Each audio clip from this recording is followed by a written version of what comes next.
Fletch from All Things Overlanding here. On today's episode of the podcast / vlog, I'm going to talk a little bit about kind of the things that I've learned as well as my opinions on when you're doing some sort of maintenance or maybe modifications or changes to your vehicle, the pros and cons of OEM, original equipment manufacturer, versus aftermarket manufacturers.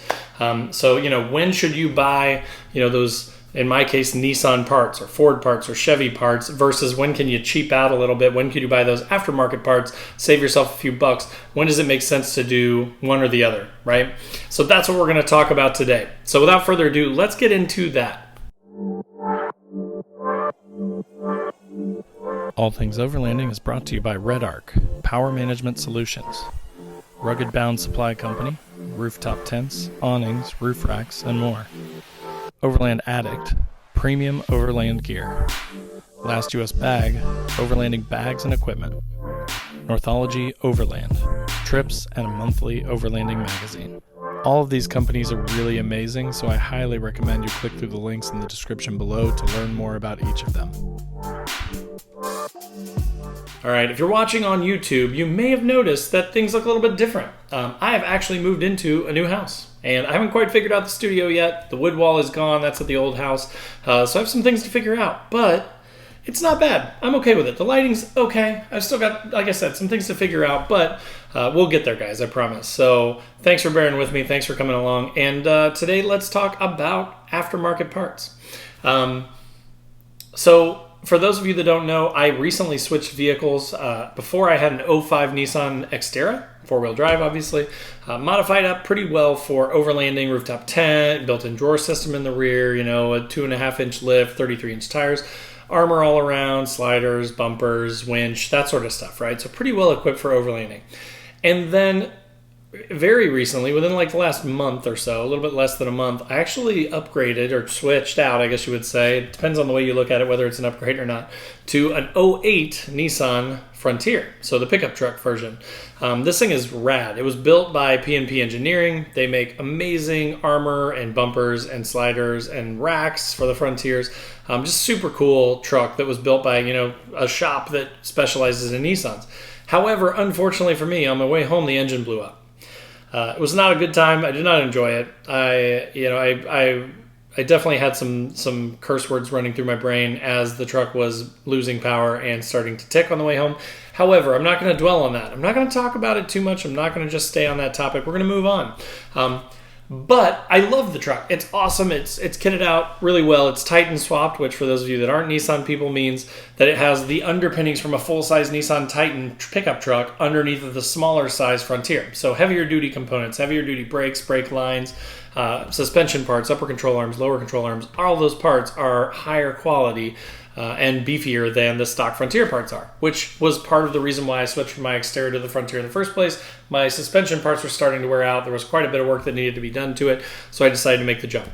But again, I have started to look at parts for this Frontier. I had kind of gotten to the point where I felt pretty good about the Xterra. Again, obviously, except for the all the suspension parts and U-joints and things like that were going bad on it.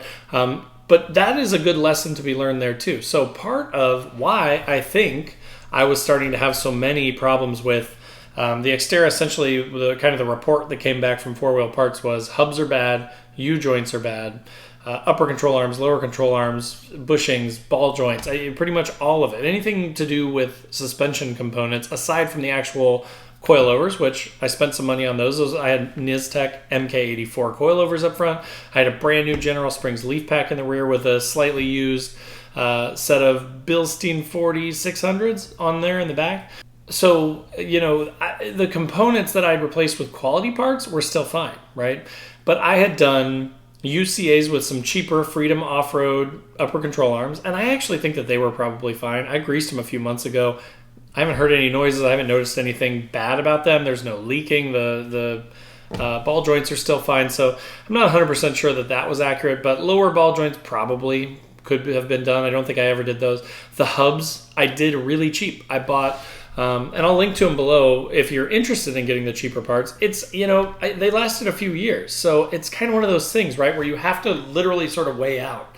Does it make sense to spend a significant amount more money on the OEM or, name brand stuff, or does it make sense in some cases to save that money and buy aftermarket parts, right? But I had bought, I think it was like a set of hubs, and again, I'll have to go back and look at it, but somewhere in the ballpark of like 120 to 140 bucks for a pair of them. And then I had swapped them out myself. And on the Nissan, it's pretty easy. It's pretty straightforward, actually. You just kind of pull off the rotors, you pull off the calipers, all the brakes and everything come off. And then it's 4 bolts. You undo that, and the hub comes off. You put in the new hub, put everything back together, and you're good to go. So it's a little bit of a pain in the butt, but it's pretty easy. Like, there's no pressing in bearings or doing anything like that. You're literally just replacing the entire hub assembly on the Xterra.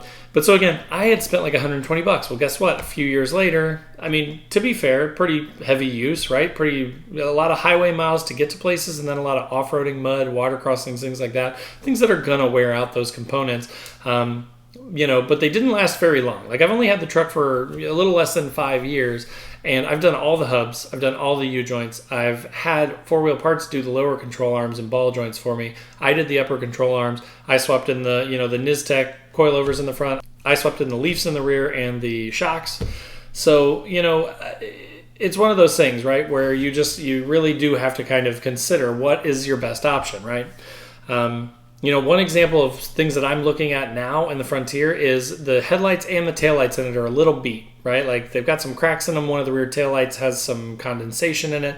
The headlights have been polished. Actually, I talked to Kyle, the gentleman I bought the truck from, and he said he's polished them a couple times, so they're pretty beat up. If they're starting to fade, there's probably not a lot of polishing that can be done to it, right? And I will put links to these things in the description too, but I've been kind of pleasantly surprised that there are some really inexpensive aftermarket options. Now, the thing that I'm weighing out though in my mind, I've not bought any of those yet, but part of that is because I still have to get the truck fixed. I need to get the engine fixed. So I just didn't want to invest any more money in it while it's still sitting there broken. Like, there's no point in redoing the headlights if he's going to take apart the whole front clip again anyways. But part of it is that. The other part of it is that these parts are so inexpensive that I kind of worry about their longevity, right? I worry about whether they're going to last for very long or not. Again, I will put some pictures up here on the screen. I will put links in the description to these things. These are likely what I'm going to buy. So there are a couple sets of smoked headlights, which I actually like, sort of the blacked out housings. One is a little bit more expensive, but it has like the actual orange reflectors, which makes it look a little bit more OEM with like a black housing. And then the second one is actually a little bit cheaper, 20, 25 bucks cheaper than that first option. But everything's smoked, even the turn signals, which I know a lot of people like. I just think that for some reason, I think that the brighter orange makes it look a little bit cleaner, a little bit more OEM. Again, with black housings, I'm always a fan of black housings for headlights. But so these are kind of the two options that I'm looking at for those. And again, they range from about 120 to 150 bucks, somewhere in that range, which is, I think, really reasonable. They even include bulbs and everything. Now, they're halogen, right? There are some LED options.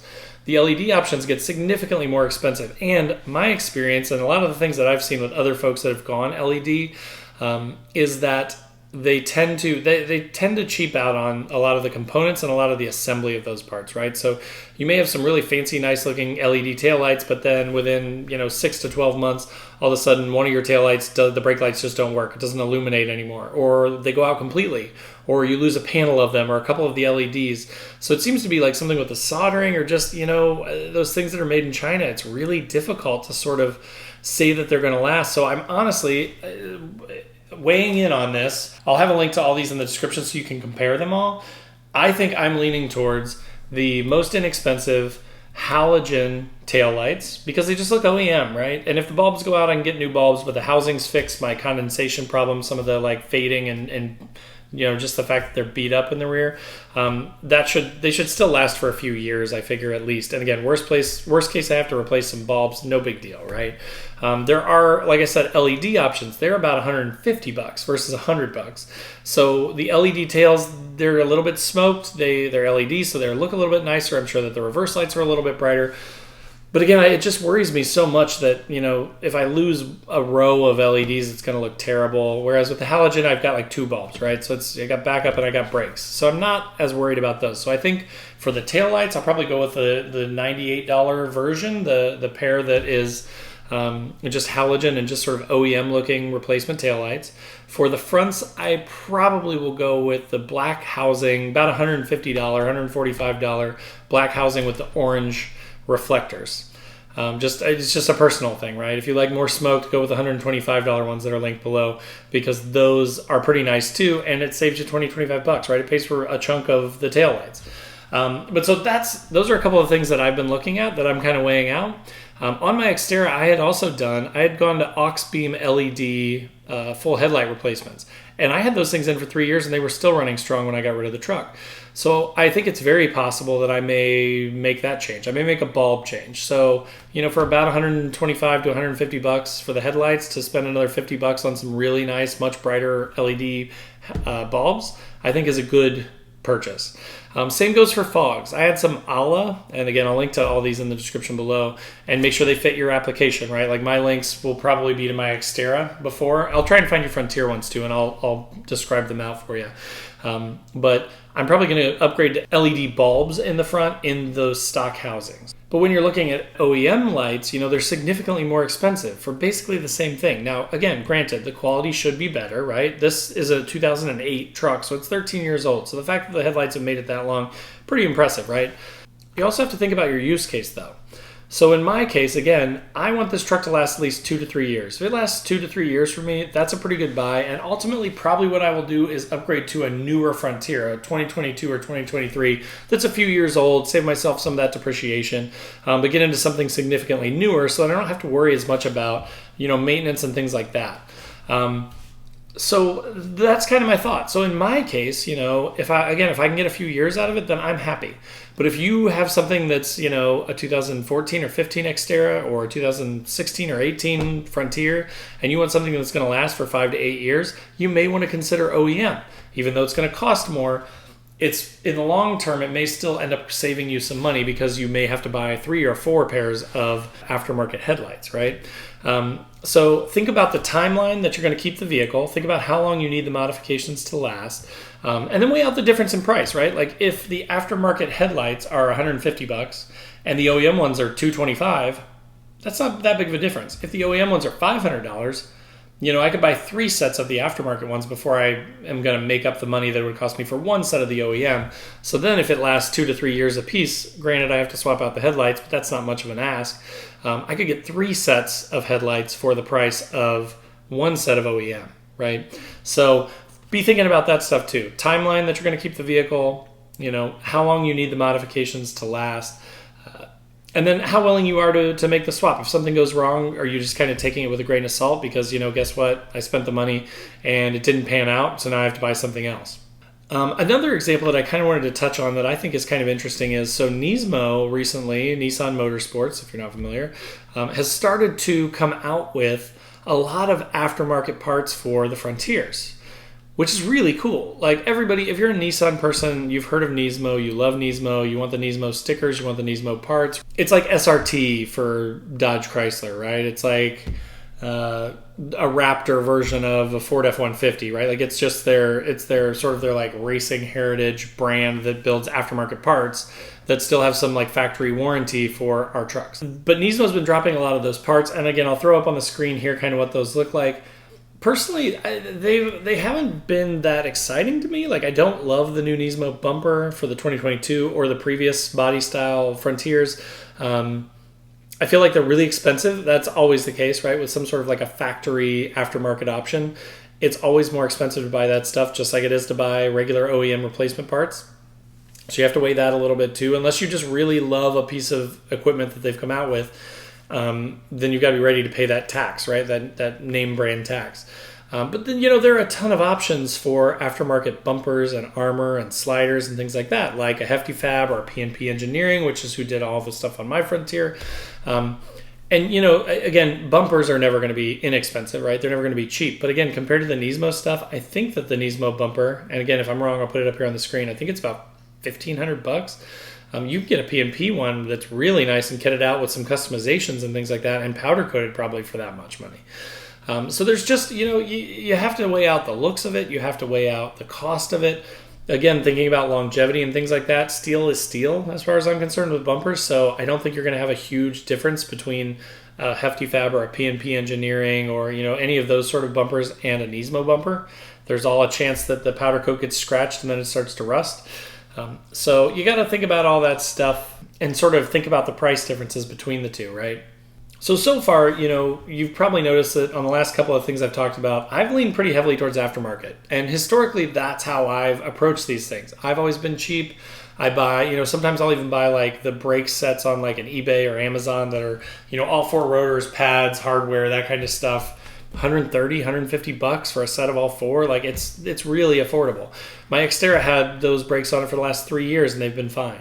If anything was starting to fail was the calipers, which are still OEM. So, that is someplace where I've historically been cheap. But I will say, again, with my experience with the Xterra, with experience with other vehicles I've had, my Q50 right now, I did not super inexpensive, but like half price of the, the big name brand brake kits.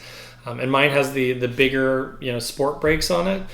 And already in about 5,000 miles, I've started to get some squealing and stuff when I'm backing out of my garage. It's a little, it's a sort of a nice looking car and stuff. I don't want it to be a squeaky junker sounding thing when you pull out of the garage. And I'm sure that with some higher quality rotors and pads, I probably wouldn't have that.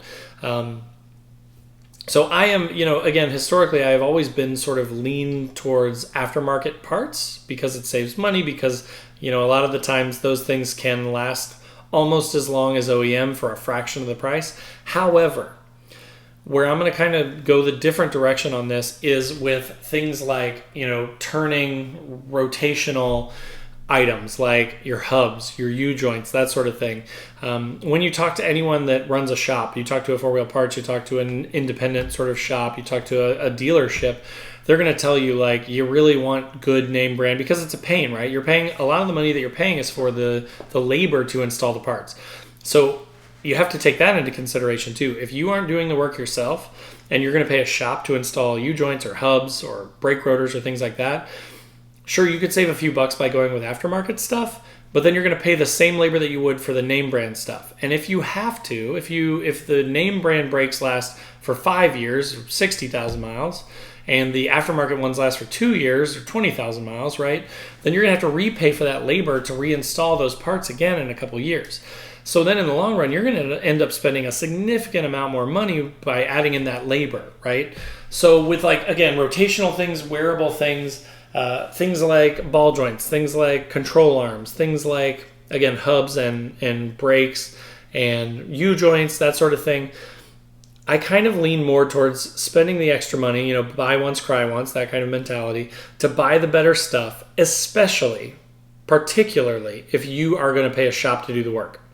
So, again, think about those things. If you're going to do the work yourself, that can save you a lot of money. That is, again, part of why I've historically done a lot of aftermarket stuff. Because I'm like, look, if I can get a set of brakes for $130, it takes me an hour and a half to do a full brake replacement on my truck. In my garage, I've got a lift. I can throw it up on there. I drop the wheels and tires off. I pull the calipers off. I pull the brake rotors off. I replace the rotors. I throw new pads in, go all the way around the truck, and you're done.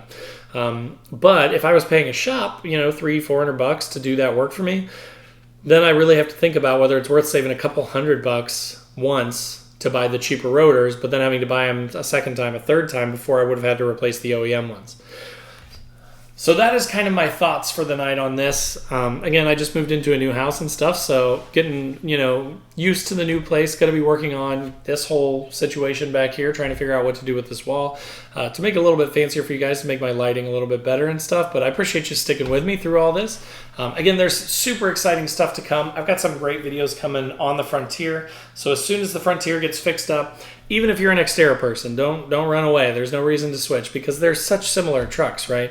I actually may be doing some modifications to sort of reduce the tire size because I'm on 35s right now. I may go back down to some bigger 33s than I had before, some wider 33s, just to kind of fit the look of the truck. So there's going to be a lot of things that I'm going to do to this thing that will be helpful for Xterra folks, Armada folks, Titan folks, Frontier folks obviously will also benefit from this, but there will just be tons of great Nissan content coming, walk-arounds of the truck, talking about mods, changing things up. I will always be doing DIY stuff, so there'll be a lot of fun new ideas for how to DIY some stuff for that truck. So again, stay tuned for that stuff, more to come. To kind of wrap this up, again, thank you guys for watching. If you're watching on YouTube, thanks for listening. If you're on the podcast, in the description below are links to Facebook, Instagram, my YouTube if you're on the podcast if you're on YouTube. I have a Patreon page too that I'm slowly sort of working to grow up to make like a really cool community of overlanders that just want to get away from sort of that elitist sort of bullshit, if you will, and talk to each other about mods and talk about ideas and without judgment, just kind of have a place to go. So definitely check that out as well. It's pretty cool. I'd love to have you in that group as well. And make sure to hit that subscribe button. Click the bell to be notified when new videos drop. Again, there is tons and tons of new stuff coming. I've got tons of gear reviews coming. So stay tuned for a lot more information, a lot more helpful stuff for you, hopefully, a lot more overlanding gear, Nissan modifications, do-it-yourself stuff, tons to come.